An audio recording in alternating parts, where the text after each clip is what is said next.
Hello everyone, welcome to my channel. HPLC में sequence कहें या बेस टेबल और मेथड्स क्या होते हैं, आज का जो मेरी वीडियो है इसी टॉपिक पे है। आपको बता देता हूँ कि जो बेस टेबल होता है वो एचपीएलसी को कमांड जिसे कहते हैं हम। एचपीएलसी में जैसे आप बेस टेबल में रन कराओगे वैसे ही आपका पूरा एचपीएलसी पे रन होगा। एग्जाम्पल मैं आपको बता देता हूँ कि जब हम सैंपल बनाते हैं, सैंपल के लिए हमारे पास एक एस होती है और एस के अकॉर्डिंग स्पेक दो चीज़ें होती है। स्पेक का मतलब होता है स्पेसिफिकेशन, कि क्या क्या स्पेसिफिकेशन हमारी लिमिट रहती है। एसटीपी का मतलब होता है स्टैंडर्ड टेस्ट प्रोसेसिंग, कि मतलब कैसे कैसे हम उस टेस्ट को परफॉर्म करें। और जैसे हम परफॉर्म टेस्ट करते हैं उसमें एक मेथड दिया रहता है और उसी मेथड के अकॉर्डिंग अकॉर्डिंग हमें एचपीएलसी पे सैंपल रन करने होते हैं। तो उसके लिए सबसे पहले बेस टेबल का बनाया जाता है। बेस टेबल में ये सब चीज़ें मेंशन होती है कि हमारा सैंपल कौन सा है, हम सैंपल क्या लगा रहे हैं। उसके बाद हमारे एक सैंपल के लिए जैसे हमारा स्टैंडर्ड सॉल्यूशन है, तो स्टैंडर्ड सॉल्यूशन के हमें कितने इंजेक्शन रन करवाने हैं, वो सब चीज़ें बेस टेबल पे होता है। और उसमें जैसे हम ये देखें कि अगर उसका माइक्रोलीटर की बात करें हम, तो माइक्रोलीटर कितना होना चाहिए, ये सब चीज़ें हमारे वेजिटेबल में होगा। माइक्रोलीटर की जो वाइलें होती है वो माइक्रोलीटर कितना होना चाहिए, ये हमारा वेजिटेबल में होना होता है। हमारा कौन सा मेथड हम यूज कर रहे हैं, उस मेथड का नाम, सपोज किसी एक पर्टिकुलर प्रोडक्ट के लिए, सभी प्रोडक्ट के लिए अलग अलग मेथड होते हैं। तो उस मेथड के उस जो प्रोडक्ट हम सीक्वेंस चलाएंगे उस सीक्वेंस के लिए कौन सा मेथड रन होगा, वो मेथड भी वेजिटेबल में ही ऐड होता है। तो ये जो प्रोसेस ये वेजिटेबल का है। वेजिटेबल का मतलब होता है कमांड है किसी चीज़ की। अगर आपने जैसे उसमें मेंशन किया वैसे ही आपका सैंपल चलेगा। उसमें अगर आपने वाइल नंबर गलत डाल दिए तो उसी वाइल नंबर से वो सैंपल लेगा, चाहे उसमें वाइल अगर नहीं होगी तो वहाँ पे वो इम्प्योरिटी वाइल दिखा देगा, वहाँ पे सीक्वेंस आपकी रुक जाएगी। ठीक है, अगर रुकेगी नहीं तो नेक्स्ट वाला वाइल जो अगर होगी उसमें लिया जाएगा, क्योंकि सिस्टमों में भी सॉफ्टवेयर में भी थोड़ा डिफरेंट रहता है। किसी में तो वहाँ पे रुक जाती है वो, लेकिन किसी में वो नेक्स्ट वाइल लेना स्टार्ट कर देती है। तो वेजिटेबल बनाते समय बहुत ध्यान रखना चाहिए कि कैसे हम वेजिटेबल को बनाते हैं, क्या क्या क्या उसमें जो प्रोसीजर रहता है, क्या एस के अकॉर्डिंग वो चीज़ बन रही है कि नहीं बन रही, क्योंकि इस मेथड का। अब ये वेजिटेबल तो हमने समझ लिया कि चलो एक कमांड है, कि कमांड हमने दे दिया है, लेकिन एक मेथड होते हैं। मेथड दो टाइप के होते हैं, एक होता है इंस्ट्रूमेंट मेथड और एक होता है प्रोसेसिंग मेथड।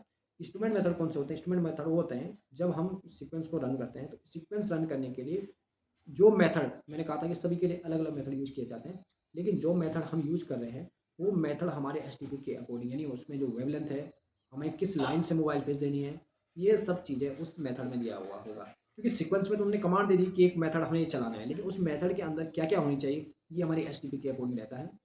जिससे हम उस पर्टिकुलर बेच के लिए, उस पर्टिकुलर मतलब प्रोडक्ट के लिए, बेच तो नहीं कहेंगे हम यहाँ पे, पर्टिकुलर जो प्रोडक्ट है उस प्रोडक्ट के लिए आपने जो वेवलेंथ थी उसकी, या किस लाइन से चलना है, मोबाइल पेज ए से चलना है, बी से चलना है, उसका टेम्परेचर कितना होना चाहिए, उसमें जो प्रेशर ग्राफ है उसका भी अगर आप शो करना चाहते हो तो शो हो सकता है कि आपका प्रेशर फ्लो जो फ्लक्चुएशन होता है वो भी उसमें दिख जाता है। उसके बाद जो उसमें रहता है कि अगर आपकी सैम्पलिंग जो स्पीड होती है, मतलब अगर आप इंजेक्टर है, इंजेक्टर सैम्पलिंग ले रहा है वाइल से, तो उसको कितनी स्पीड से लेना चाहिए, ये सब चीज़ें उस मेथड में दिया रहता है। या आप अगर आप लास्ट में स्टॉप भी करना चाहते हो, आप खासकर जैसा ग्रेडियंट है, अब ग्रेडियंट का मतलब होता है कि अलग अलग लाइनों से चल चल रहा है। मतलब एक मोबाइल फेज है, जैसे वो मोबाइल फेज ए लाइन से चल रही है तो ये आइसोग्रेटिक हो गया। लेकिन अगर एक मोबाइल, अगर हम एक ही सैंपल को लगा रहे हैं उसमें दो मोबाइल फेज की जरूरत पड़ रही है, मोबाइल फेज ए और मोबाइल फेज बी, तो उसके लिए मोबाइल फेज ए और मोबाइल फेज बी, ये सब चीज़ें हमारे मेथड में होते हैं, इसे ग्रेडियंट कहते हैं, इसको मेथड में लगाते हैं। तो मेथड में जैसे उसको रखेंगे कितने मिनट पे ए चाहे ए चेंज होगा, बी चेंज होगा, इस टाइप से वो सब का सब मेथड में आते हैं। तो यहाँ पे कहीं ना कहीं लोग कन्फ्यूजन रहते हैं कि जो हम मोबाइल पेज ए बी डालते हैं ये किस में डालते हैं, बेस टेबल में डालते हैं या फिर मेथड में डालते हैं। ये मेथड में डालते हैं, लेकिन जो मेथड होता है वो इंस्ट्रूमेंट मेथड होता है।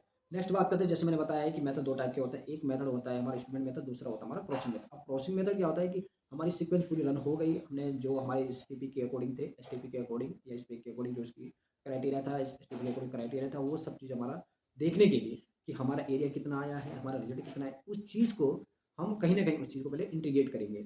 एग्जाम्पल, हमने कोई चीज़ चलाई है और चलाने के बाद हमें ये चीज़ चेक करना है अब हमारा रिजल्ट कितना आ रहा है।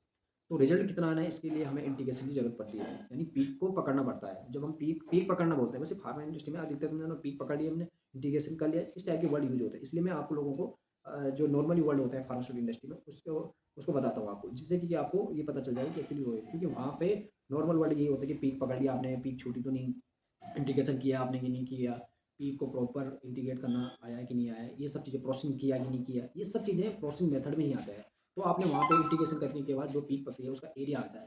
तो जो लास्ट में फाइनल जो होता है वो प्रोसेसिंग मेथड ही होता है। प्रोसेसिंग मेथड को आपने एक पर्टिकुलर यूनिक नंबर नाम देना पड़ता है कि ये प्रोसेसिंग मेथड इस प्रोडक्ट के लिए है। तो आप समझ चुके होंगे बेस टेबल का मतलब होता है कि बेस टेबल का मतलब होता है कमांड देना। उसके बाद जो मेथड होते हैं इंस्ट्रूमेंट मेथड, इंस्ट्रूमेंट का मतलब होता है कि जो कमांड में मेथड यूज किया जा रहा है उस मेथड का जो क्राइटेरिया है, क्या वो मेथड है कि नहीं है, इसके लिए वो चीज़ें उसे बनाया जाता है। यानी मतलब मेथड जो मेथड चाहिए कमांड के लिए, उस कमांड की एक प्रॉपर ये समझ लें कि उसका जो एक स्टैंडर्ड है, वो स्टैंडर्ड उस मेथड में है कि नहीं है, वो उसका मेथड बना जाएगा। नेक्स्ट आ जाता है उसके लास्ट में प्रोसेसिंग मेथड। प्रोसेसिंग का मतलब जो आपने कमांड दी थी, वो एक सही मेथड से चला, लेकिन उसका रिजल्ट कितना है, उसको कैसे कैलकुलेट करेंगे, वो सब लास्ट में प्रोसेसिंग मेथड में आता है। आई होप आप समझ चुके होंगे कि बेस टेबल या कहीं पे बेस टेबल या कहीं पे सीक्वेंस बोलते हैं।